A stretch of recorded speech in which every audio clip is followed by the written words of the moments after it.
Hope you've had a good Monday, and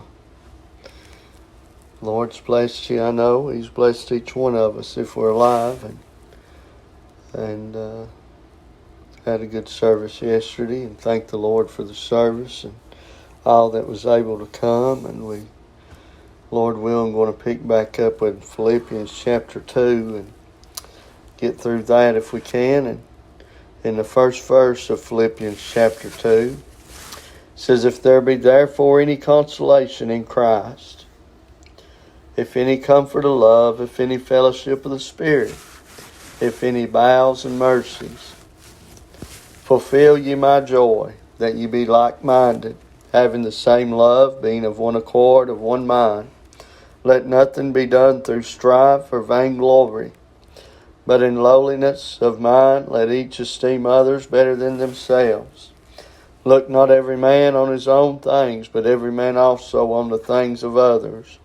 Let this mind be in you, which was also in Christ Jesus, who being in the form of God, thought it not robbery to be equal with God, but made himself of no reputation, and took upon him the form of a servant, and was made in the likeness of men, and being found in fashion as a man, he humbled himself and became obedient unto death, even the death of the cross."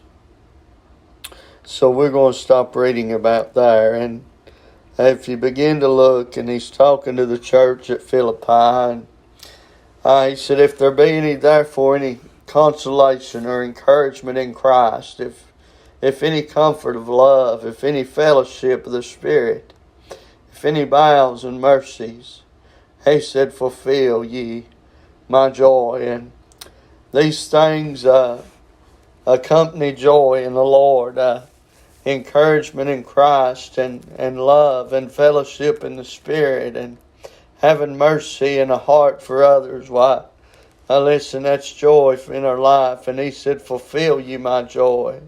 That's the joy that he had in Christ. And though he no doubt was in prison and bonds and shackles and chains, but his soul was free. And that's what's most important this evening tonight. If your soul is free, and that from the bondage of sin and death, that you're not a slave to sin and the things of this world, but you're being led and guided by the Spirit of God, has got love in your heart and joy and peace, and listen, fellowship in the good presence of the Lord.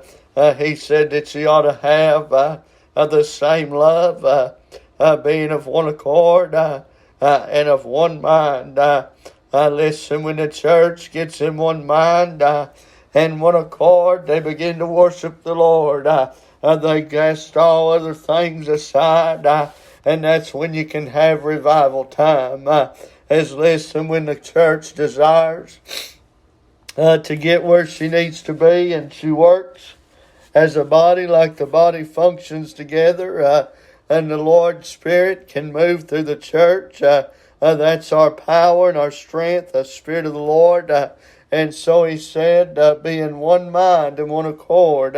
And he said, let nothing be done through strife or vainglory. And many churches today, why they separate, and people get out of church, and all kinds of different things because of strife and vainglory. But he said, in lowliness of mind, let each esteem others better than themselves.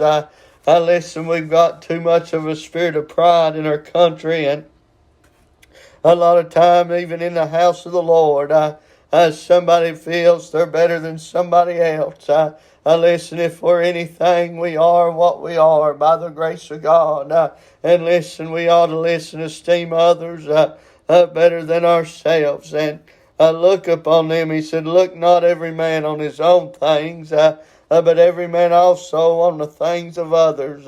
Let this mind be in you, which was also in Christ Jesus, looking out for the needs of others. This so carnal man, he's out for old number one, for self. He wants to please him, but the mind of Christ puts himself aside, and he looks what he can do, and that to help somebody else.